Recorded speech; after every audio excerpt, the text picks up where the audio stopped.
Welcome to spot light with Satish. ఇవాళ మన spot లైట్లోకి వచ్చారు శేఖర్ భాష. ఈయన ఆర్జే, విజే, ఇప్పుడు డీసీజే అంటే డిజిటల్ కాంట్రో జాకీ. ఈ జాకీతో కాసేపు మాట్లాడదాం. హలో శేఖర్ భాష గారు. హాయ్ అండి.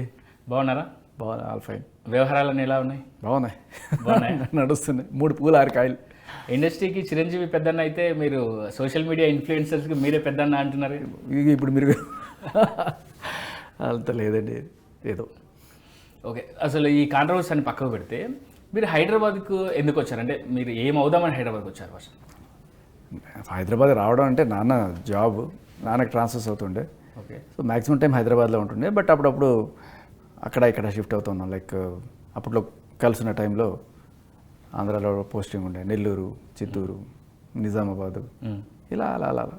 బట్ ఎక్కువ హైదరాబాద్ చదువుకోవడానికి. ఇంకా ఇక్కడ సీట్ రాకపోతే మనం మైసూర్లో చదువుకున్నాం. అక్కడ అలా ఇంజనీరింగ్ కంప్లీట్ అయిన తర్వాత మళ్ళీ హైదరాబాద్. ఇక్కడ అప్పట్లో అంటే ఇంట్లో శుభ్రం కంప్యూటర్ సైన్స్ చేసావు కదా, ఉద్యోగం చేసుకోవచ్చు కదా అంటున్న టైంలో ఏదో నాకు ఈ సినిమాలు తీయాలనే కుతూహలం. దాంతో ఏదో రకంగా ఎంట్రీ కొట్టాలని రకరకాల ట్రై చేసేవాళ్ళం. అలా టీవీ ఛానల్లో న్యూస్ రీడర్లా కూడా ట్రై చేశాను. హెయిర్ స్టైల్ సెట్ అవ్వలేదని పంపించేశారు. తర్వాత అలా ఒకనొక మ్యూజిక్ ఛానల్లో విజేగా స్టార్ట్ చేసాం. అది స్టార్ట్ చేసిన సంవత్సరానికి ఆర్జేగా. ఓకే. ఇంకా అలా అంటే మీరు డైరెక్టర్ అవుదామని హైదరాబాద్లో మీరు గోల్ సెట్ చేసుకొని మరి ట్రై చేసినట్టు? అంతే, డైరెక్టర్ అవుదామని అంటే మంచి సినిమా తీయాలి అనేది ఒక కోరిక అనమాట. అంటే ఒక టైం వచ్చిన తర్వాత సినిమాలు చూస్తున్నప్పుడు ఇది ఇలా తీస్తే బాగుంటుంది కదా, ఇలా తీస్తే బాగుంటుంది కదా, ఇక్కడ ఎందుకు తీయలేదు, అలాంటివన్నీ ఉన్నప్పుడు సరే అవకాశం వచ్చి మనం తీద్దాం అనుకున్నాం. కానీ అలా అలా ఫ్లోలో ఎక్కడికో వెళ్ళిపోయాం. ఎందుకు మరి ఆ డైరెక్టర్ గోల్ కోసం ఇంకా ట్రై చేయలేదా అంటే ఇప్పుడు ప్రస్తుతానికి ఒక వల కట్టుకున్నాం. ఇప్పుడు సర్కస్ చేద్దాం, ఒకవేళ పడిపోయినా కూడా కింద వాళ్ళు ఉండేట్టు. అంటే ఏదైనా జాబ్ ఉండాలి, కాస్త సేఫ్గా అనిపించిన తర్వాత మనం దాంట్లోకి వెళ్ళాలి అంతే. మీరు ఫస్ట్ విజయ్తో పాపులారిటీ వచ్చింది. సో అప్పుడు ఓంకార్ వీళ్ళందరూ మీ బ్యాచ్మేట్స్. ఓంకార్ ఇప్పుడు డైరెక్టర్గా ఉన్నాడు అండ్ షోస్ కూడా చేస్తున్నారు. సో ఇప్పుడు మీ ఎయిమ్లో అంటే మీరు డైరెక్టర్ కావాలనుకున్నారు కాబట్టి ఓంకార్ హెల్ప్ తీసుకోవడమో లేకుంటే ఆయన డైరెక్టర్ చేస్తున్నాడు కదా, అలా ఏం లేదు. ఎప్పుడో ఒకసారి ఒకనొక చిన్న అందిస్తుంది సినిమా రాజుగారి కదా, ఏదో గుర్తు రావట్లేదు, అప్పుడెప్పుడో ఒకసారి పిలిచాడు స్క్రిప్ట్లో కాస్త హెల్ప్ కావాలంటే. నేను కొంచెం కామెడీ జోకులు అలా ఆ టైప్లో ఉండేవి కాబట్టి సో దాంట్లో ఎప్పుడో ఒకసారి కలిసాము. బట్ తర్వాత ఆయన ధర అయింది, మన ధర మంది. అంటే రాజుగారి గారికి మీరు హెల్ప్ చేశారు డైలాగ్స్లో? ఏవో కొన్ని డిస్కషన్ జరిగాయి, మరి వాళ్ళు ఏం తీసుకున్నారో నేనైతే కొంత రాసిచ్చాను. సో అంటే ఇంక ఎక్కడ మీరు అసిస్టెంట్ డైరెక్టర్ కానీ లేకుంటే అలా ఏం వర్క్ చేయలేదు? లేదు, ట్రై చేశాను. ఓకే, ట్రై చేసి అసిస్టెంట్ డైరెక్టర్గా ట్రై చేశాను. ఇంజనీరింగ్ అయిపోయిన వెంటనే ఫస్ట్ నేను ట్రై చేసిన జాబే అసిస్టెంట్ డైరెక్టర్. ఎక్కడ అంటే కృష్ణవంశీ గారి దగ్గరికి వెళ్ళి అడిగా. ఓకే, కృష్ణవంశీ గారు వెళ్తే ఆయన టైం వేస్ట్ చేసుకోకు, అది కూడా ఇంజనీరింగ్ కంప్లీట్ కూడా కాలే, ఇంకా సెకండ్ ఇయర్ థర్డ్ ఇయర్లో ఉండగానే వచ్చేసి ఇట్లా చేస్తారంటే మూసుకొని వెళ్ళి ఇంజనీరింగ్ చేసుకో. నా దగ్గర ఆల్రెడీ 800-1200 ఉన్నారు, పని చూసుకొని. 12 మందిలో నన్ను ఒకరిని తీసుకొని సరే ఏం అడగలేదు? ఏం చేస్తున్నావు అని అడిగారు. ఇంజనీరింగ్ అనగానే వెళ్ళి చేసుకో కామ్గా. అంతే. ఓకే. అండ్ మరి విజేగా మీరు ఎందుకు ఇప్పటిదాకా కంటిన్యూ అవ్వాలి? ఎందుకంటే ఇప్పటికీ చాలామంది స్టార్ యాంకర్స్ అయ్యారు. మీతో చేసిన రవి యాక్చువల్ మీ బ్యాట్స్మెన్, తనే ఇప్పటివరకు కంటిన్యూ అవుతున్నాడు. అండ్ ఎందుకు మరి దానైనా కంటిన్యూ చేయలేదు? అంటే నేను ఆర్జేగా వచ్చేసిన తర్వాత 2 కంటిన్యూ చేశాను. మీకు అంటే ఒక పక్క విజేగా ఒక పక్క ఆర్జేగా రెండు పడవల మీద కాళ్ళు వేసుకుంటూ చాలా రోజులు వచ్చాను. లైక్ 2018 అనుకుంటా లాస్ట్. ఆర్జేగా అయితే మనం కంటిన్యూ అవుతూనే ఉన్నాము. బట్ విజేగా 2018లో అలా కొంత బ్రేక్. అప్పుడు నాకు ఒక చిన్న యాక్సిడెంట్ అయ్యి ఇది కట్ అయిపోయి చాలా రోజులు ఫేస్ షేప్ అవుట్ అయింది అనమాట. ఈ కుట్లు గమనిస్తున్నారు కదా, అలా ఒక 6 నెలలు గ్యాప్ వచ్చింది. ఆ గ్యాప్ అలా అలా పెద్దదైంది. ఇంకా సరే కోవిడ్ ఇవన్నీ నడుస్తూ ఉండే. కానీ అప్పట్లో జెమినీ పెడితే మీ షోసే ఎక్కువ హైలైట్ అయ్యేది అండ్ మీకు చాలా ఫ్యాన్స్ ఉండేది. ఎక్కడ చూడు శేఖర్ భాష అనేది. సో అప్పుడు ఆ ఫీల్ ఎప్పుడైనా మెమరీ అది వస్తే ఎలా అనిపిస్తుంది? చాలానే మెమరీస్ అనేవి, 1-2 దాదాపు ఒక 10,000 దాకా లైవ్ షోస్ చేసి ఉంటాను నేను. సో అన్ని రకాల షోస్ చేసేసాం. ఒక మెమరీ చెప్తాను మీకు. వినాయక నిమజ్జనం వచ్చిందంటే మాత్రం మొత్తం బ్యారికేడ్స్ కట్టేస్తారు సిటీ అంతా కూడా. సో చాలామంది యాంకర్స్కి రావడానికి ఇబ్బంది అయ్యిండేది అనమాట. నేను జెమినీ మ్యూజిక్ ఉన్న పక్క లైన్లోనే ఉండేవాడిని. సో ఎవడు ఏ యాంకర్ డుమ్మా కొట్టినా శేఖర్ వచ్చే అంటే టక్కుని వచ్చేవాడు. ఆల్టర్నేట్ అయిపోయారు. ఒకనొక రోజునైతే 7 లైవ్ షోస్, ఎవరు రాలేకపోయారు, ఇంక టక టక టక టకలే ఒకళ్ళ తర్వాత ఒకళ్ళ తర్వాత ఒరే వీడి తప్ప ఎవరు లేరురా ఇక్కడ అనుకునే స్టేజ్లో అయిపోయింది అనమాట. బ్రాండ్ అంబాసిడర్ అయిపోయింది. ఆ గ్రీన్ మ్యాట్ వెనకాల పడుకున్న రోజులు కూడా ఉన్నాయి. ఓకే, అలాంటి మెమరీస్ ఉండే. సో ఎందుకు మరి ఇప్పుడేం మీకు షోస్ ఏం రావట్లేదా? అంటే ఒక కంఫర్ట్ లెవెల్కి వచ్చేసిన తర్వాత ఆర్జేగా చేస్తున్నాం. బట్ ఎప్పుడైనా జెమినీ మ్యూజిక్ తర్వాత మా మ్యూజిక్ ఇలా కొన్ని వాటిలో చేసుకుంటున్నాం. షోస్ వస్తుంటాయి, తర్వాత ఆడియో రిలీజెస్, ఏమైనా ఈవెంట్స్ అవి చేస్తుంటాం. తర్వాత బిగ్ బాస్లోకి వెళ్ళాము. ఇంకా అసలు ఆర్జేగా మీరు ఆర్జేగా ఎట్లా ఆ ఫీల్ కరెక్ట్ ఇదే నాకు సెట్ అవుతుందని ఏమని అనుకున్నారా, లేదా ఆర్జేలో మీరు ఒక టాప్ పొజిషన్ పోయినా కాబట్టి దాన్ని కంటిన్యూ చేస్తూ కూర్చున్నారా? అలా టాప్ పొజిషన్ అని లేదు, మనలో ఒక కంఫర్ట్ జోన్లో ఒక రెగ్యులర్ శాలరీ ఒకటి వస్తూ మన హౌస్ లోన్లు, కార్ లోన్లు అన్నీ పడిన తర్వాత మనం నెల విడిచి సాయం చేద్దామంటే కుదరదు. సో ఖచ్చితంగా నెల తిరగకుండా మనకి పడాలి, లేకపోతే కష్టం. అయితే మా నాన్న నా ఎంబడి పడుతుండే చాలా వాళ్ళు. జెమినీ మ్యూజిక్లో చేస్తున్నప్పుడు అది అంత భారీ శాలరీ కాదు, ఏదో కాకపోతే అది ఏంటంటే 1 hour లైవ్ షో కదా, సో దానికి తగ్గట్టుగానే ఉండేది అక్కడ పారితోషికం. కానీ తర్వాత 1 yearకి నాకు రేడియోలో ఆఫర్ వచ్చిన తర్వాత ఫస్ట్ రేడియో ఛానల్ నుంచి మళ్ళీ ఐఆర్ఎఫ్ అవార్డు వచ్చిన తర్వాత కొంచెం ఫస్ట్ ఏ ఛానల్? అదే జెమినీ వాళ్ళదే, సిస్టర్ కన్సర్న్ ఇంకోటి మొదలైంది కదా, ఎస్ఎఫ్ఎం అని మొదలైంది. సో దాంట్లో అంటే అదే ఛానల్లో కాబట్టి అదే బిల్డింగ్ కాబట్టి టక్ టక్ మన మాకు ఆడిషన్స్ అయిపోయినాయి, వెంటనే దాంట్లోకి సో 2 చేసుకుంటుండే. బట్ దాంట్లో తర్వాత ఐఆర్ఎఫ్ వచ్చింది, బాగా పాపులర్ అయింది. అప్పుడు మీకు తెలిస్తే షో పేరు తెల్లారిందే మామ, దానికన్నా ఫేమస్ ఏంటంటే కెవ్వు కేక. కెవ్వు కేక శేఖర్ మామ అని వచ్చేది. శేఖర్ భాష కూడా కదా, శేఖర్ మామ అని ఉండేది. అది పాపులారిటీ తోటి బాగా హిట్ అయ్యాం. నెక్స్ట్ బిగ్ ఎఫ్ఎంలో ఆఫర్ వచ్చింది, అంబానీ కంపెనీ, మంచి శాలరీ. అప్పటిదాకా మా నాన్న ఎందుకురా శుభ్రంగా చదువుకొని గాడిదలు కాసుకుంటూ ఇట్లా ఇట్లా అవి ఇవి చేసుకుంటావా ఏదో తిడుతూ ఉండేవాళ్ళు. ఒకసారి ఇక్కడ కూడా on par with software employees ఆ రేంజ్లో మనకి శాలరీ వస్తుంది అన్నప్పుడు సరే పోన్లే పిల్లాడు సెటిల్ అయ్యాడు అనుకున్నప్పుడు అది. సో అందరం అనుకుంటుంటాం విజయ్ కన్నా RJ is very settling career అనమాట. సెటిలింగ్ కెరీర్ అనుకుంటారు, కానీ విజయ్ అంటే మీరు కెమెరా ముందు కాపాడతారు, సో ఆర్జే అంటే కెమెరా వెనకాల ఉంటారు. సో కంపేర్ చేస్తే ఇదే బెటర్ అన్న ఫీలింగ్ ఉంటే జనాలు కదా. యాక్చువల్గా ఇదే ఫీలింగ్ తోటి దాని వాల్యూ కూడా తెలుసుకోకుండా నేను ఏం చేశానంటే ఒకనొక సిచ్యువేషన్లో మీరు విజయింగ్ మానేయాలి అని నాకు కండిషన్ వచ్చింది ఎఫ్ఎంలో. విజయింగ్ మానేయాలి, ఓన్లీ ఆర్జేయింగ్ చేయాలి అంటే ఇక్కడ అంత శాలరీ ఉన్నా కూడా నాకేమనిపించింది అంటే ఇక్కడ నేను కనబడతాను వినబడతాను 2 రకాలు ఉన్నాయి, ఇక్కడ ఓన్లీ వినబడతాను కదా నో అని చెప్పి ఇక్కడే రిజైన్ చేసేసాను. రిజైన్ చేసి నేను దీంట్లోనే కంటిన్యూ అవుతాను అని చెప్పి చేసిన తర్వాత మళ్ళీ కొన్ని మంత్రాలు సర్లే బాబు 2 చేసుకో అని చెప్పి అలా అప్పుడు 2 చేసుకుంటూ మూవీకి వెళ్ళాం అనమాట. ఇప్పుడు ఆర్జేగా మంచి శాలరీ వస్తుంది అన్నారు, అంటే ఎంత వస్తుంది శాలరీ? అవన్నీ చెప్పరు. ఐటీ వరకు అవుతుందా? అంత అది ఉంది, ఐటీ ట్యాక్స్లు కట్ చేసే ఇస్తారు మాకు. దాంట్లో ఏమి దాంట్లో ఇదేం బ్లాక్లు గీకలేం కదా, శాలరీ అనేది వైటే కదా. సో ఫస్ట్ శాలరీ ఆర్జేగా లేదా విజయ్గా first salary? First salary I think 6,000. 6,000 ఇది విజయ్గా? విజయ్గా జెమినీ 6,000 దగ్గరలో ఉండేది. అది ఒకటే షో, ఒక షో. కాకపోతే తర్వాత రాకపోయేటప్పుడు ఎవరైనా రాకపోతే మాకు వేరే షోస్ రావడము అలా రావడం, కానీ ఆ షోస్కి కూడా ఎక్స్ట్రా పేమెంట్ ఇచ్చేవాళ్ళు కాదు, ఫ్రీగా చేయించుకునే వాళ్ళని. మాకు షో వైజ్ ఇవ్వాలి, షో వైజ్ అలా అందరం కాస్త పోరాడి తర్వాత అది కూడా తెచ్చుకున్నాం, తర్వాత షో వైజ్. సో 6,000 దగ్గర నుంచి ఇప్పుడు 6 lakhs వరకు సంపాదిస్తున్నారు పర్ మంత్. అవన్నీ ఎందుకు. సో ఆర్జేలో ఫస్ట్ శాలరీ? ఆర్జేగా కూడా అంతే వచ్చింది, ఎందుకంటే సేమ్ అదే కంపెనీలో ఆర్జే కాబట్టి అది కూడా 1 hour షోతోనే స్టార్ట్ అయింది. సో లెక్క ఏంటంటే గంటకి 6,000 ఇస్తాం అనేది లెక్క. సో అక్కడ 1 గంట ఇక్కడ 1 గంట చేసుకుని 12,000 వచ్చేది. ఇది ఇప్పుడు 2007 2006 మధ్యలో. ఓకే. సో కట్ చేస్తే సంవత్సరానికి పెద్ద ఆఫర్ వచ్చింది. సో అక్కడ జంప్ చేయాలి. కంఫర్ట్ లైఫ్, ఫినాన్షియల్ కూడా ఓకే. సో ఇప్పుడు ఆర్జేగా ఉంటూ మరి సినిమాలలో ట్రై చేసుకోవచ్చు కదా, అప్పటికి ఎందుకు పులి స్టాప్? అంటే ట్రై చేయకపోవడం, సినిమాలో ట్రై చేయడం అంటే వేషాలు వేయడానికి వాటికి అట్లా కాదు, కానీ నాకు ఏదంటే ఒక మంచి స్టోరీ రాసుకొని దాన్ని మనం తీయాలని స్టోరీలు అయితే రాసుకున్నాం కానీ మంచి టైం కోసం వెయిట్ చేస్తున్నాం. స్టోరీ అంటే ఫ్యూచర్లో డైరెక్ట్ చేస్తారు, స్టోరీస్ అని రెడీగా ఉన్నాయి మీ దగ్గర. దానికోసం ఏమైనా ఇంకేమైనా ట్రై చేస్తున్నారా? అంటే సెలబ్రిటీస్ దగ్గరికి వెళ్ళడము లేదా డైరెక్టర్స్ దగ్గరికి వెళ్ళడం ప్రాసెస్ ఉంది. నెక్స్ట్ మీరు డైరెక్ట్గా రాబోతున్నారు, అది కన్ఫర్మ్. కన్ఫర్మ్ అంటే నాకు ఒక సెంటిమెంట్ చెప్తే జరగదని, అందుకని ఓకే అయినప్పుడు అవుతుంది, అయ్యేటప్పుడు అవుతుంది. సార్ మరి బిగ్ బాస్ వరకు ఎలా, బిగ్ బాస్ ఛాన్స్ ఎలా వచ్చింది? యాక్చువల్లీ మీరు అనుకున్నట్టుగా ఈ సంవత్సరం కాకుండా అంతకు ముందే లాస్ట్ ఇయర్ బిగ్ బాస్ 7కే వెళ్ళాల్సింది, బట్ ఇది సమ్ కారణాల వల్ల కుదరలా.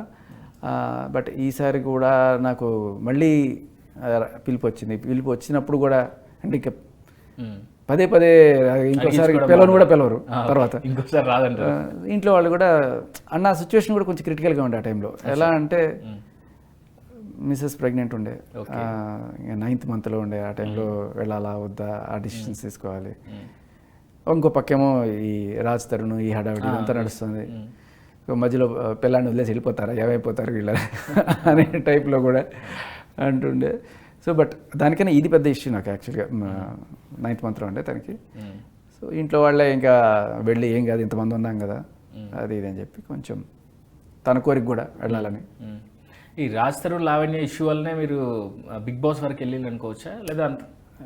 సి అదే అంటున్నాను, ఇప్పుడు మీరు గమనిస్తే బిగ్ బాస్లో ప్రతి సంవత్సరం కూడా ఆర్జే కేటగిరీలో ఎవరో ఒకరు వెళ్తుంటారు. సో అలా చాలామంది ఆర్జేసే వెళ్ళారు, అదే లెక్కలో నాకు కూడా పిలుపు వచ్చింది. ఓకే, లాస్ట్ ఇయర్ వచ్చింది, బట్ ఈసారి కొంచెం గట్టిగా ఉన్నాం, అంతే గట్టిగా కనబడ్డాం. జనరల్గా బిగ్ బాస్ పోయి వచ్చిన తర్వాత చాలామంది కెరీర్ టర్న్ అవుతుందని అనుకుంటారు, కానీ అలా జరిగిన సందర్భాలు చాలా తక్కువ కరెక్ట్ చూస్తే. సో మీరు కూడా ఏమైనా బిగ్ బాస్ పోయి వచ్చిన తర్వాత వండర్స్ అయితే నా కెరీర్ టర్న్ అవుతుంది, లేకుంటే నేను ఇంకా వేరే ఫేజ్కి వెళ్తానేమని అనుకున్నారా? నేను బిగ్ బాస్ నుంచి రాగానే ఇమీడియట్గా నాకు ఆఫర్స్ రావడం మొదలెట్టినాయి. అచ్చా, ఓకే, ఆఫర్స్ వస్తున్నాయి. సినిమా అంటే మీరు ఇందాక మర్చిపోయారు, మీరు ఇందాక వాటిలో ఒకటి ఇంకోటి కూడా యాడ్ చేయాలి, కామెంటేటర్. సో విజే ఆర్జే డీసీజే మాట్లాడదాం అనుకున్నా, యాక్టివిస్ట్. దీంతో పాటు కామెంటరేటర్ ఎట్లా అంటే బిగ్ బాస్ నుంచి బయటికి రాగానే వాళ్ళదే కదా స్టార్ స్పోర్ట్స్లో బాంబేలో ప్రో కబడ్డీ లీగ్కి తీసుకోవడం జరిగింది. సో అలా వెంటనే ఇక్కడి నుంచి రావడం కొన్నాళ్ళు ఇక్కడ ఉన్న వారం కూడా లేని తర్వాత కామెంటరీ కోసం బాంబే వెళ్ళిపోవడం. సో బిగ్ బాస్ వల్ల మీకు ఇంకొక ఫీల్డ్లో ఎంట్రీ దొరికింది ఆఫర్స్ అంటే అలా అనుకోవచ్చు. బట్ ఇది ప్రో కబడ్డీ లీగ్. అంతకన్నా ముందే 2018 బిగ్ బాస్కి వెళ్ళకన్నా ముందే నేను ఇండియా వెస్ట్ ఇండీస్ సిరీస్కి ఇంటర్నేషనల్ సిరీస్కి కూడా నేను కామెంటరీ చేశాను. ఓకే, అలా. సో అంటే బిగ్ బాస్కి వెళ్ళొచ్చిన తర్వాత బిగ్ బాస్కి బయటకు వచ్చిన తర్వాత తేడా ఏమన్నా? చాలా తేడా ఉంది. బిగ్ బాస్కి వెళ్ళక ముందు కన్నా ఈ ఇష్యూ కూడా రాజ్ తరుణ్ గురించి మాట్లాడారు. సో ఇదేంటంటే మనకు 2 రకాలు ఉంటారు ఆడియన్స్. ఒకళ్ళు న్యూస్ చూసుకునేవాళ్ళు, జనరల్గా మగవాళ్ళు ఎక్కువగా న్యూస్ చూస్తుంటారు, ఆడవాళ్ళు ఎక్కువగా సీరియల్స్ ఎంటర్టైన్మెంట్ చూస్తుంటారు కదా. ఆ కేటగిరీలో అంటే ఇద్దరిలోనూ ఎక్సెప్షన్స్ ఉంటాయి మళ్ళీ. బట్ ఫస్ట్ దీనివల్ల ఏమైందంటే నేను న్యూస్ కేటగిరీకి బాగా పరిచయం అయ్యాను. ఓకే, బిగ్ బాస్కి వెళ్ళి వచ్చిన తర్వాత ఆ ఎంటర్టైన్మెంట్ ఆ జోకులు అవన్నిటికి వీళ్ళకి ఎంటర్టైన్మెంట్ జోన్లో వీళ్ళకి కనెక్ట్ అయ్యారు. సో అలా పికెట్గా వెళ్ళగా 2 కనెక్ట్ అయ్యారు. మీరు ఎట్లా విజయ్ చేసినప్పుడు లేడీ ఫ్యాన్స్ మీకు ఎక్కువ ఉండేదని నాకుంది, మళ్ళీ లేడీ ఫ్యాన్స్ దగ్గర అవుతారు అంతే కదా. అలా అంటే విజయ్గా చేసినప్పుడు ఉన్న ఫ్యాన్ బేస్ ఎంత అయితే ఇప్పుడు బిగ్ బాస్ నుంచి వచ్చిన తర్వాత చాలా గట్టిగా ఉంది. అది మల్టిపుల్స్ అంటే 10 times వేసుకోండి. ఒక కామన్ ఐడియన్ బిగ్ బాస్లోకి ఎంట్రీ ఇవ్వాలంటే అసలు ప్రాసెస్ ఎట్లా ఉంటుంది? మనం వెళ్ళవచ్చా? వెళ్ళి అడగచ్చు, దాంట్లో ఏం తప్పలేదు. ఐ థింక్ ఈ రైతు బిడ్డ అలాగే చేసినట్టున్నాడు కదా. బట్ ఏదైనా మీ తపస్సు గట్టిగా దేవుడి దాకా బ్రహ్మదేవుడి దాకా వినబడాలి అంతే. అలా మీ తపన వాళ్ళకి తెలియాలి అండ్ జనాల్లో మీరు ఉన్నారనే విషయం వాళ్ళు గుర్తించాలి. అప్పుడు ఖచ్చితంగా they will be compelled to call you అంతే. అంటే మీరు పబ్లిక్లో ఎంత గట్టిగా ఉన్నారనేది వాళ్ళు చూస్తారు అనుకోండి. Okay, other than that any professions like anchors కావచ్చు, యాక్టర్స్ కావచ్చు, వీళ్ళందరికీ ఉంటాయి. బట్ కామన్ మ్యాన్కి ఈ కేటగిరీ అనుకోవాలి.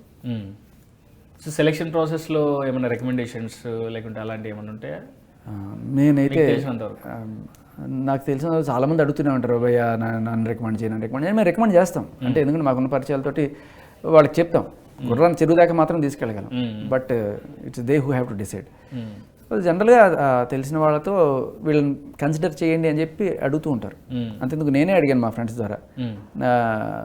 అరే అంతకుముందు ఎప్పుడు ఈ దీనికన్నా ముందే అంటే సీజన్ 7కి అంతకన్నా ముందు కూడా నేను అడిగినప్పుడే వాళ్ళు పిలిచారు. అన్ఫార్చునేట్లీ అది మెటీరియలైజ్ అవ్వలేదు అంతే.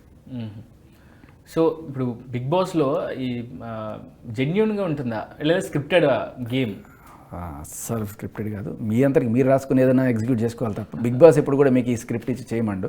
ఒకవేళ అలా చేయమంటే అది ఆన్ స్క్రీన్ అందరికి కనబడేట్టే చేయమంటారు, అంతేగాని ఎవరికి తెలియకుండా ఇదిగో వెళ్ళే ముందే వాళ్ళకి స్క్రిప్ట్ ఇస్తారన్నాం అనేది అబద్ధం. ఎందుకంటే బిగ్ బాస్ వెళ్ళొచ్చిన వాళ్ళు ఎలిమినేట్ అయిన ప్రతి ఒక్కరు బిగ్ బాస్కి ఫేవరెటిజం ఉంది, నాగార్జునకి ఫేవరెటిజం ఉంది, కావాలనే మమ్మల్ని టార్గెట్ చేసేళ్ళు, మాకు ఫుటేజ్ ఇవ్వలేదు అని ప్రతి ఒక్కరు కామెంట్ చేస్తూనే ఉంటారు. ఈవెన్ టాప్ సెలబ్రిటీస్ అయినా అదే కామెంట్ చేస్తూ ఉంటారు. సో ఎందుకు అంటే దీన్ని బట్టి జనాలు అట్లా కంక్లూడ్ అవుతున్నారు? ఉండొచ్చు. అంటే ఫేవరెటిజం అనే నన్ను వాడికి ఒక కేటగిరీ ఉంటుంది.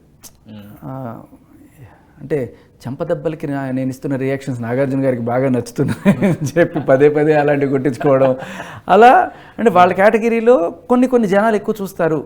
లైక్ వాయరిజం, ఎదురుగట్టిగా కొట్టుకోవడము, అరుచుకోవడము, ఏడుపులు, పెడబబ్బలు, లేకపోతే రొమాంటిక్ లవ్ అలాంటివి ఏమన్నా సరే ఇవి జనాల్లోకి గట్టిగా పోతాయి.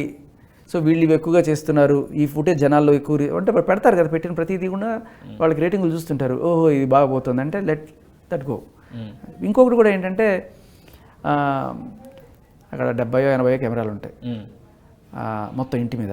ఆ 70 కెమెరాలు 24 గంటల ఫుటేజ్, 24 into 70 వేసుకునే ఎంత ఫుటేజ్ ఉంటుంది ఒక్క రోజుకి?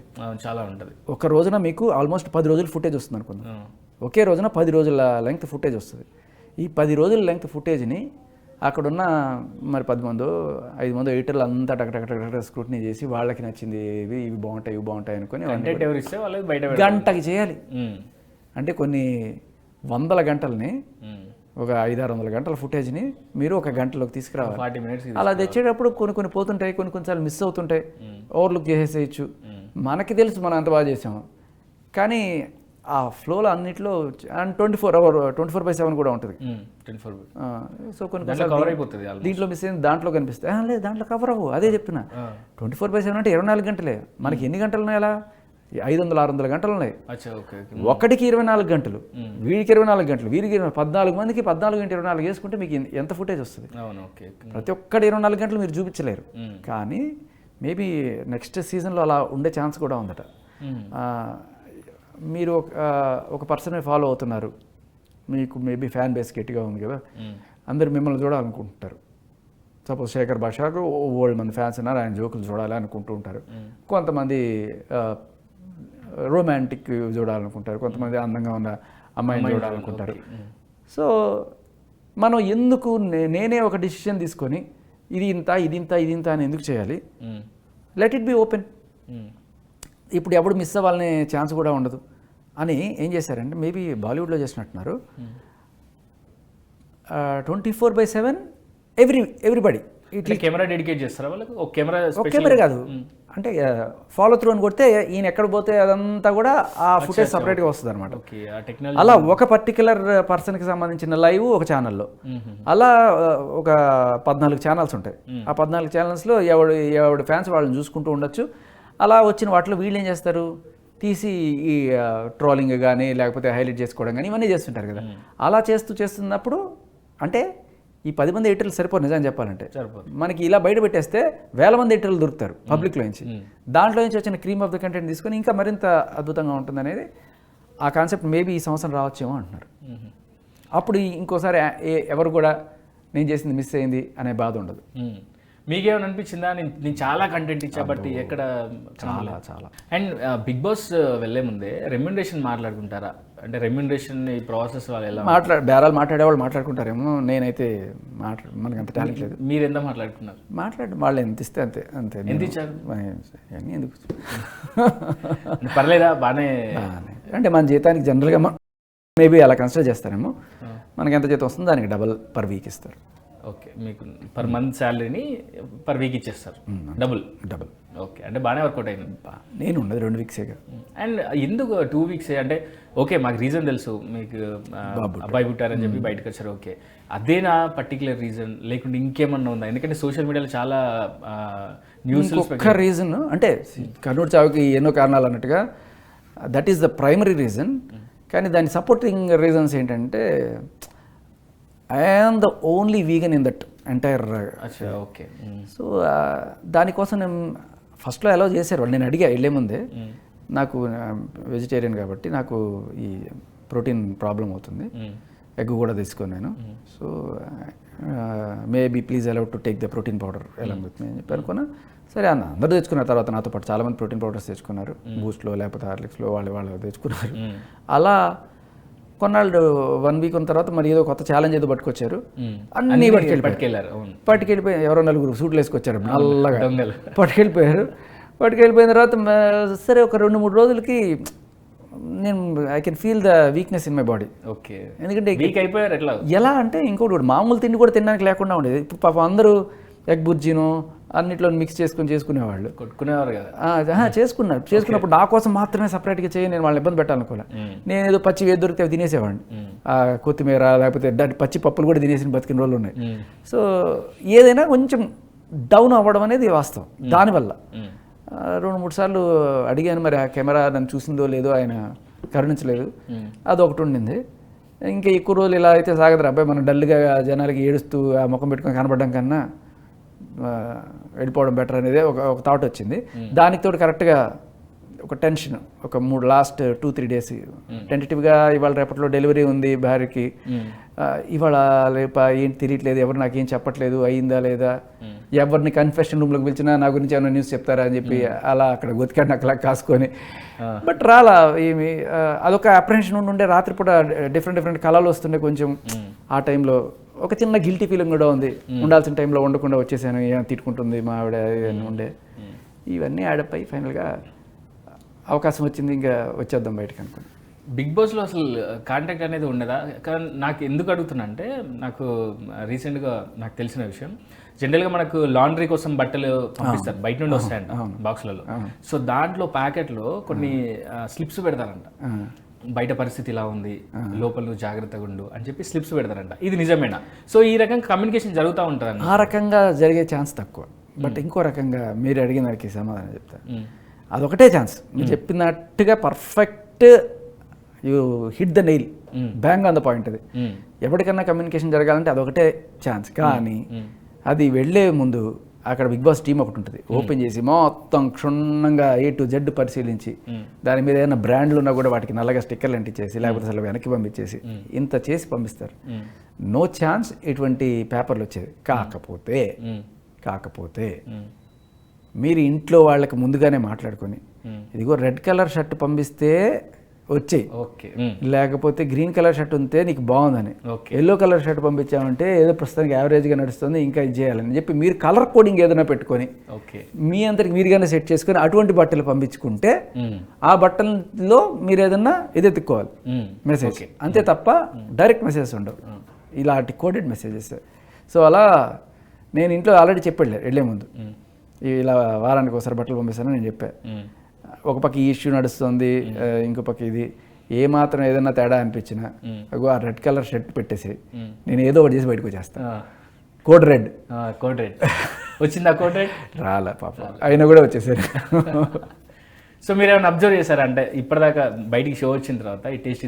కానీ ఇప్పటిదాకా బిగ్ బాస్కి సంబంధించి 100 ఇంటర్వ్యూలు జరిగాయి. ఈ క్వశ్చన్ మీరు ఫస్ట్ అడిగారండి, ఇది I appreciate for that. Thank you. And ఈ మీరు బయటికి వచ్చిన తర్వాత షోలో ఎంత జరిగింది కదా, సో ఆ షో అంతా ఫాలో అయినప్పుడు మీకు ఎప్పుడన్నా అనిపించిందా అది నేను కూడా లోపల ఉంటే ఈ గేమ్ బాగా ఆడుతుండవచ్చు, లేకపోతే ఈ కాంట్రవర్సీలో నేను ఉండాలవచ్చు, లేదా ఈ డిస్కషన్లో నేను ఉండాలి? బయటికి రావడం కాదు, అసలు లోపలికి వెళ్ళకన్నా ముందే పాత బిగ్ బాస్ సీజన్స్ ఈ చిన్న స్నిప్పెట్స్ అవన్నీ వస్తున్నప్పుడు అరే ఈ టైంలో ఈ పంచి పడుతుంది, ఇక్కడ ఇలాంటి డైలాగ్ వేస్తుంటే బాగుండేది, అలా అనిపించిన రోజులు చాలా ఉన్నాయి. అప్పుడే అనిపించేది నాకు మనం కూడా వెళ్ళాలి బిగ్ బాస్కి అని. సో మనం ప్లేస్ అక్కడ ఉంటే ఇంకా ఎంటర్టైన్ చేయవచ్చు అనే ఫీలింగ్ రావు. అది ఖచ్చితంగా అసలు మనం ఉంటే ఆ కథే వేరే అనుకునేవాడిని. అలాగే చేశాను నేను వెళ్ళిన తర్వాత కూడా నాన్ స్టాప్ పంచి దడ పండుతూనే ఉండేది. చూసారు మరి ఇవే ఎక్కువైపోతుంది, ఇది బిగ్ బాస్ జబర్దస్త్ ఏమైపోతుందని కట్ చేసినట్టున్నారు. అండ్ మీరు వేసే లైనర్స్ ఆ క్వశ్చన్స్ కూడా చాలా హిలీరియస్గా ఉండే. ప్రతి కండిషన్ ఒకనొక దశలో శేఖర్ భాష వచ్చి కూర్చుంటున్నట్టు అమ్మో నా వల్ల కదని చెప్పి లేచి పరిగెత్తేవాళ్ళు.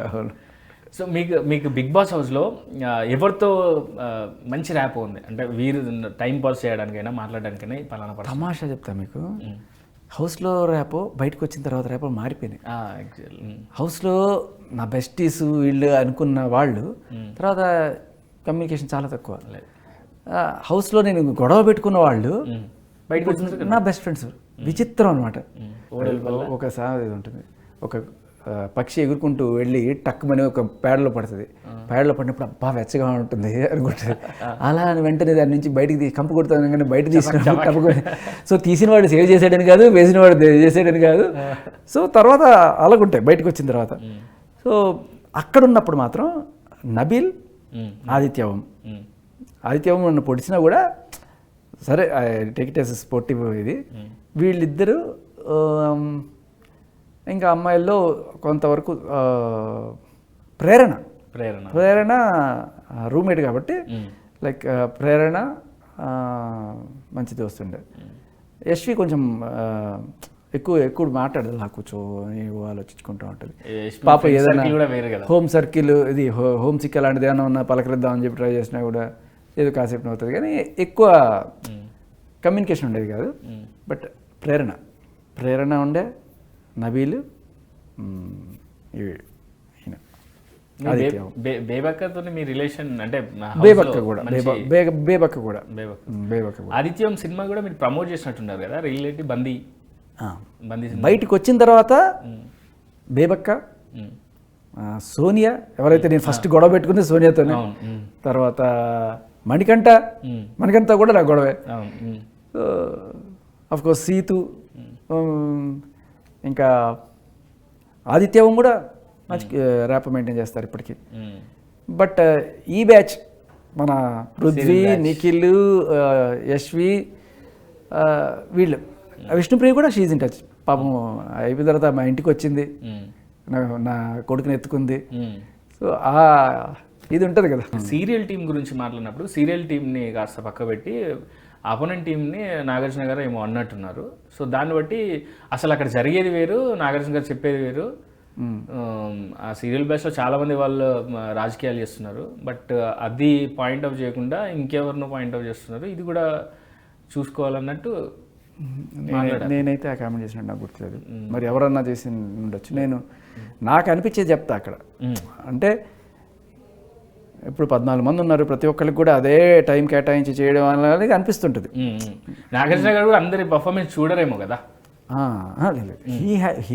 ఆయనకి ఇన్పుట్స్ ఇస్తారు. ఇన్పుట్స్ ఎక్కడి నుంచి వస్తాయి?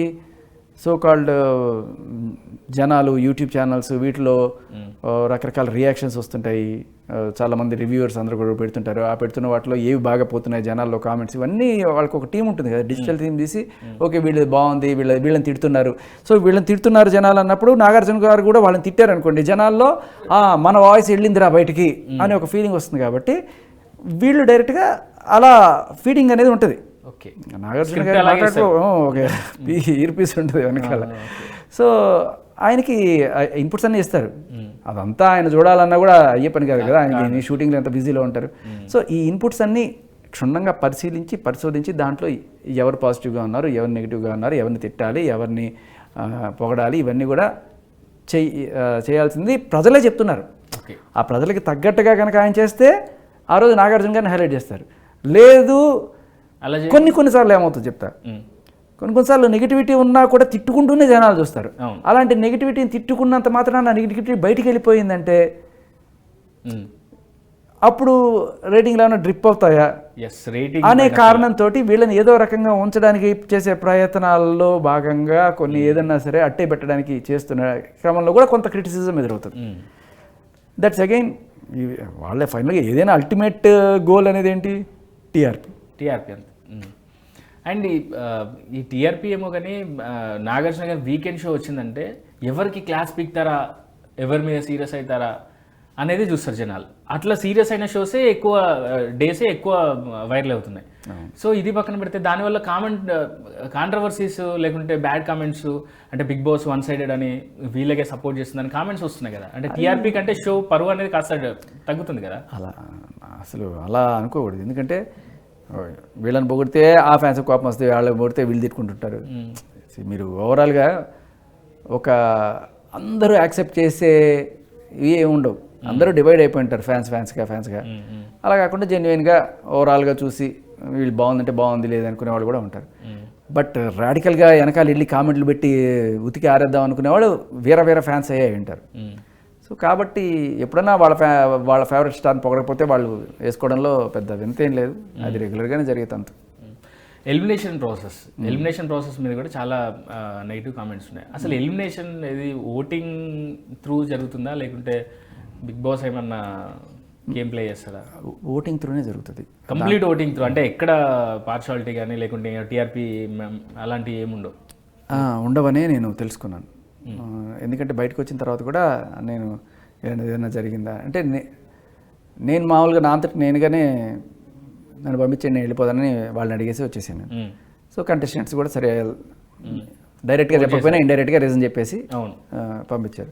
బట్ బయటకు వచ్చిన నాకు ఒక చిన్న క్యూరియాసిటీ ఉంది, నేను నిజంగానే లిస్ట్లోనే ఉన్నానా, లేదు ఆ రోజు ఎలిమినేట్ అవ్వాల్సింది నేను కాదు ఇంకెవరు ఆదిత్యనా అని నేను అవుట్ ఆఫ్ క్యూరియాసిటీ చెక్ చేసుకున్నాను. తర్వాత ఓకే అనుకున్నాను. సో మీరు నమ్ముతున్నారు, అదే చెప్తున్నారు అంతే. సో ఓటింగ్ పక్కా జరుగుతుంది. బట్ కొన్నిసార్లు ఇటువంటి ట్విస్టులు లైక్ ఆడియన్స్ కాకుండా వీళ్ళకి ఎవరికి లోపల ఉన్న కంటెస్టెంట్స్కి మీరు ఎలిమినేట్ చేసే హక్కు మీకు ఇస్తున్నాం ఫస్ట్ టైం అని చెప్పి అప్పుడు ఆడియన్స్లో ఒక చిన్న రేజ్ మొదలు అవుతుంది, మరి మమ్మల్ని ఎందుకు ఓట్లు అడిగావు అని చెప్పి. సో అదే. సో ఓటింగ్లో కూడా ఈ సెలబ్రిటీస్ చాలామంది బిగ్ బాస్లోకి వెళ్ళిన వాళ్ళు ఆ పిఆర్ టీమ్స్ని పెట్టుకొని ఆ ఓటింగ్ మీటర్ని కూడా ట్యాంపర్ చేస్తారని, లేకుంటే ఫేక్ ఓట్స్, లేకుంటే ఇది కూడా ఉంది కదా, అది కూడా ఛాన్సెస్ ఉందా? మీరేం పిఆర్ టీమ్ని ఏం పెట్టుకోలేదా మీ ప్రమోషన్ కోసం కానీ అది కానీ?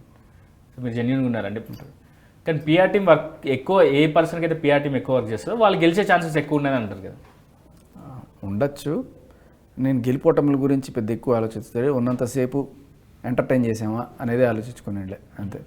హోస్టింగ్గా నాగార్జున గారికి మీరు ఎంత రేటింగ్ ఇస్తారు? ఎందుకంటే అంతకుముందు ఎన్టీఆర్, నాని అసలు నాగార్జున గారు అయ్యో అసలు ఈ విషయం నేను చాలాసార్లు చెప్పాను, బట్ మీరు అన్నది నాకు ఎక్కడ కూడా రావట్లేదు. ఎందుకంటే ఎస్పెషల్లీ నాగార్జున గారి గురించి నేను ఎన్నిసార్లు చెప్పాను ఈ విషయం. అమేజింగ్. అంటే బీయింగ్ అన్ యాంకర్ ఆయన చూసి నాకు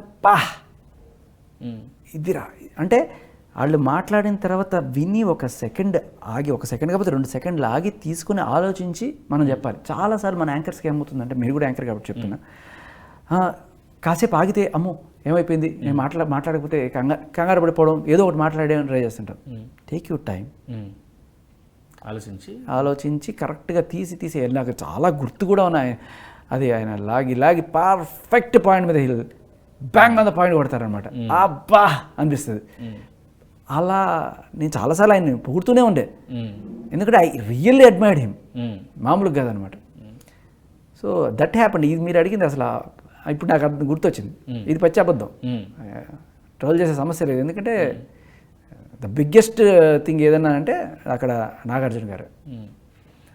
ఇది నేను ట్రోల్ గురించి ఎందుకంటే మీరు నాగార్జున గారిని షోలో ఉన్నప్పుడు నాగార్జున గారు మీ వన్ లైనర్ పంచ్ల గురించి అయ్యో శేఖర్ భాష అని చాలా డైలాగ్ చెప్పారు. కానీ వన్స్ మీరు ఎలిమినేట్ అయిపోయిన తర్వాత ఏదో మాట్లాడుతూ ఈ ఎలిమినేషన్ గురించో, లేకుంటే వీకెండ్ ఈ సీరియల్ బ్యాచ్కి సపోర్ట్ చేస్తున్నారు, వేరే వాళ్ళని సపోర్ట్ చేయట్లేదని, ఇక్కడ ఏమైనా డబుల్ స్టాండర్డ్ మెయింటైన్ చేస్తున్నారు అంటే అయ్యుండొచ్చు టైప్ మాట్లాడారు. సో దీన్ని ఇది అప్పుడు మాట్లాడింది కాదు, ఇది ఎప్పుడంటే తర్వాత ఎలిమినేట్ అయిపోయిన తర్వాత చాలా రోజులకి మళ్ళీ రీఎంట్రీ ఇచ్చాం మనం. బయట నుంచి కంటెస్టెంట్స్ వచ్చి అదే ఈ సీజన్లో ఆడిన కంటెస్టెంట్స్ వచ్చి ఉన్న వాళ్ళలో కొంతమందిని నామినేట్ చేయాలి. ఆ టైంలో నేను చెప్పింది ఏంటంటే, ఇక్కడ బయట తెలుస్తున్నది ఏంటంటే ఒక గ్రూపిజం ఉంది, ఆ గ్రూపిజంలో ఆడుతున్నారు, మీరు జాగ్రత్త చూసుకోండి. ఎవరు మీ నలుగురు ఎవరైతే ఉన్నారో, కొంతమంది వేరే స్టేట్ అనో లేకపోతే కొంతమంది సీరియల్స్ అనో ఇలా రకరకాలుగా ఏదైనా కానీ, బట్ ఒక గ్రూప్ అనేది తెలుస్తుంది. ఎందుకంటే చాలా క్లియర్గా కొన్ని ఎగ్జాంపుల్స్ కూడా చెప్పా. సో నువ్వు నామినేట్ చేయాల్సింది గౌతమ్ అన్నప్పుడు ఎంత నీకు గ్రూపిజం లేకపోతే ఈయన నామినేట్ చేస్తావు? గేమ్లో నీకు ఇక్కడ గౌతమ్ నీకు అగెనిస్ట్గా ఉన్న బ్యాచ్, మరి నువ్వు గౌతమ్ నీ బ్యాచ్, గౌతమ్ నీ టీంలో వాడైనా సరే నువ్వు నామినేట్ చేస్తావు, అవతల టీం వాడైనా సరే నువ్వు అతను సేవ్ చేయడానికి ట్రై చేస్తావు. ఇది క్లియర్ కట్ గ్రూపిజం కాదా అనేది నేను ప్రేరణ, యష్మి వాళ్ళిద్దరిని ఉద్దేశించి చెప్పిన. ఈ గ్రూపిజం టాపిక్ వచ్చింది కాబట్టి అడుగుతున్నా, బిగ్ బాస్లో గ్రూపిజం అని ఉండద్దు. ఎందుకంటే గ్రూపిజం ఉంటేనే కదా అవతలను ఎలిమినేట్ చేసుకుంటూ గేమ్లో ముందుకెళ్ళగలుగుతాం. గ్రూపిజం అనేది బిగ్ బాస్ ఇచ్చిన గ్రూప్స్ పెట్టుకుంటే ఓకే, కానీ బయట నుంచి నువ్వు నా క్యాస్ట్ కాబట్టి లేకపోతే నువ్వు నాకు తెలుసు కాబట్టి ఇలాంటి గ్రూపులు అనేది కరెక్ట్ కాదంట. At the end of the day వాళ్ళు గెలవడానికే కదా చేసే ప్రయత్నంలో అన్నీ. అక్కడ అన్ఫేర్ థింగ్ ఎక్కడంటే ఇప్పుడు సపోజ్ ఒక 4-5 ఆల్రెడీ ముందే తెలిసిన వాళ్ళు అక్కడ ఉన్నారనుకోండి, నా అలా ఒంటికేసి ముగాళ్ళు 2-3 వచ్చారనుకోండి, వచ్చిన తర్వాత మాకు అక్కడే పరిచయాలు ఏర్పడతాయి, అక్కడే ఫ్రెండ్స్ అవుతారు. బట్ మేము ఆల్రెడీ అంటే ఒక జూనియర్స్ సీనియర్స్ లాగా అయిపోతుంది అనుకోండి. ఇంజనీరింగ్ కాలేజ్కి వెళ్ళిన కొత్తల్లో అంతా మనకి కొత్తగా ఉంటుంది. వాళ్ళ సీనియర్స్ అందరూ కూడా గ్యాంగ్ లాగా కూర్చొని రారా ఇది చేసా, అవును, అంత దారుణం కాకపోయినా కూడా ఆల్రెడీ వీళ్ళందరికీ ఒక ర్యాపో ఉంది, వీళ్ళందరూ కూడా కలిసి హ్యాపీగా మాట్లాడుకుంటుంటారు. ప్రతి దాంట్లో కూడా వాళ్ళని సేవ్ చేసుకుంటుంటారు, నామినేషన్స్లో కానీ దేంట్లో కానీ గేమ్స్లో కూడా ఆ ఎడ్జ్ ఉంటుంటుంది అనే ఒక ఫీలింగ్ లోన్లీగా ఉండే వాళ్ళకి వస్తుంది. అదే ఫీలింగ్ నాకు, నబీల్కి, ఆదిత్య ఓంకి, మిగతా వాళ్ళందరికీ ఏదో పరిచయాలు ఉన్నాయి సీరియల్స్లో. That I felt like a bit unfair. But వాళ్ళకి కూడా వీళ్ళకి పరిచయాలు ఉన్నాయని తెలుసో లేదో తెలియదు. అది ఇంకా మన చేతిలో లేని పని. మీరు హౌస్లో ఉన్నప్పుడు ఎవరు గెలుస్తారని అనుకుంటారు? ముందే ప్రిడిక్ట్ చేసినా పలానా వ్యక్తి గెలుస్తాడు 100%, లేదా పలానా వ్యక్తి పోయే ఛాన్సెస్ ఉన్నది అట్లా? నేను నబీల్ అనుకున్నా. నబీల్ అనుకున్నాను, common man. Okay. Big boss హౌస్లో నెక్స్ట్ సీజన్కి హోస్ట్ మారుస్తారని అంటున్నారు. నాగార్జున కాకుండా ఎవరు వస్తారని మీరు అనుకుంటున్నారు? అసలు మారుతారని అనుకుంటున్నారా? నాకైతే నాగార్జున గారి 100కి 200 మార్కులు, దాంట్లో డౌట్ లేదు. బట్ మేబీ ఆయనకి బిజీగా ఉన్న, కాంట్రాక్ట్లు వేరే ఉన్నా, లేకపోతే అలా ఉన్నా మారే ఛాన్సెస్ ఉంటాయి. కానీ is absolutely wonderful treat to watch. Big బాస్లో ఎన్టీఆర్, నాని వీళ్ళు హోస్ట్ చేసిన సీజన్ చూసారా? అప్పుడప్పుడు చూశాను. వాళ్ళిద్దరు ఇట్లా ఎవరు బెస్ట్ హోస్టింగ్ స్కిల్స్లో? ఓపెన్గా అందరికన్నా నాకు నాగార్జున గారు నచ్చుతారు. అండ్ సెకండ్ అనుకుంటే ఎన్టీఆర్. బిగ్ బాస్లో మీరు 1 లైనర్స్ బాగా వేశారు. సో దాంట్లో మీకు నచ్చి మీ చుట్టుపక్కల ఉన్న వాళ్ళు కూడా నచ్చిన ఒక 1 లైనర్ ఏదండి? అంటే చాలా మీరు చూసే ఉంటారు, చూడండి ఒకటి చెప్తా. చెప్పండి. వీళ్ళని సభ కూర్చోబెట్టి అప్పుడప్పుడు అడుగుతుంటారు. ఇప్పుడు రాణా గారి టాపిక్ కూడా నడుస్తుంది కదా, అప్పుడెప్పుడు చెప్తుంటే రాణా గారి బర్త్డే వచ్చినప్పుడు మేము ఎఫ్ఎంలో ఒక సాంగ్ డెడికేట్ చేసాము ఆయన కోసం. మేమే పాడామంటే ఏం పాట అంటే అల్లి బిల్లి కలలా అందరు పాడాలి. రాణా ఓకే, అల్లుకున్న కథలా Rana, so happy birthday Rana అని చెప్పాను అనమాట. తర్వాత అదే ఫ్లోలో కొంచెం ముందుకెళ్ళి ఒక కాఫ్ సిరప్కి యాడ్ రాణా గారు చేస్తే బాగుంటుంది. అదేంటంటే రాణా గారు ఇట్లా కాఫ్ సిరప్ పట్టుకొని ఇట్లా తాగుతారు, తాగి ఇట్లా మూత పెట్టేస్తారు. హాయ్ ఐఎమ్ బాటి రాణా అంటారు. అదేంటి అని అడుగుతారు అందరు. ఇది తాగాను, దగ్గుపోయింది, అందుకనే దగ్గు పట్టరాని కాస్త బాటి రాణా. ఎలా వస్తాయండి ఈ లైన్స్ అన్ని? ఇలా కొన్ని మిస్ అయినాయి. అంటే అన్నీ వేయరు కదా, ఇంకా చాలానే ఉన్నాయి, ఇంకా మీరు పుట్టిపోతే అందుకే నన్ను పొడి చేసేవాళ్ళు. నాగార్జున గారి మీద వేసిన మీరు ఏదన్నా ఇలాంటిది? నాగార్జున గారి మీద కాదు, కానీ అప్పట్లో ఆ టైంలో ఇది ఎన్కన్వెన్షన్, కూల్చివేత ఇవన్నీ జరుగుతున్న టైంలో ఓకే ఎందుకండి ఈ డిస్ట్రక్షన్లు ఇవన్నీ కూడాను, అంతా జేసీబీలు తీసుకొచ్చి కొట్టేస్తే డస్ట్ అంతా పైకి లేచి చుట్టూ పొల్యూషన్ ఇవంతా హడావిడి ఎందుకని. అంతకన్నా ఒక మంచి మార్గం ఏంటంటే లోపల ఒక 5 టన్ ఏసీలు, 10 టన్ ఏసీలు, ఇలా ఒక 100 ఏసీలు తీసుకొచ్చి పెట్టేయండి, సరిపోతుంది. ఎందుకంటే మీకు ఏం కావాలి, అది కూల్ చేయాలి. ఏసీ పెడితే కూల్ అవుతుంది కదా, కూల్ చేస్తారు అంతే. అంతేగా. నాగార్జున గారు విన్నారా? లేదు, అక్కడ మేము చెప్పుకునే వాటిలో అనమాట, షోలో మీరు మాట్లాడుకున్నప్పుడు. అసలు బెట్టింగ్ యాప్స్ ప్రమోషన్ అనేది మీ దృష్టిలో కరెక్టా రాంగా? లీగల్ లేదు, ఇల్లీగల్ లేదు. మీ మీద హత్యాయత్నం జరిగిందని మీరే చెప్పారు. సో ఎన్నిసార్లు జరిగింది, ఎలా జరిగింది? చాలా వరకు నేను చేసుకుందాం అనుకున్న ఒక అమ్మాయి, తను చనిపోయింది. ఆవిడ సమాధి జడ్చర్ల దగ్గర ఉంటుంది అనమాట. జడ్చర్ల దగ్గర ఒక పొలంలో ఉంటుంది, ఊరవతల, రిమోట్ ప్లేస్ అది. సో ఎప్పుడైనా నేను అక్కడికి వెళ్ళి కాసేపు కూర్చొని వస్తుంటాను. ఆ టైంలో నేను అక్కడికి వస్తాను, వాళ్ళకి తెలుసు. అక్కడ కాపు కాసి కొంతమంది మనుషులను పెట్టి నేను కొట్టించి చంపేద్దామని ప్లాన్.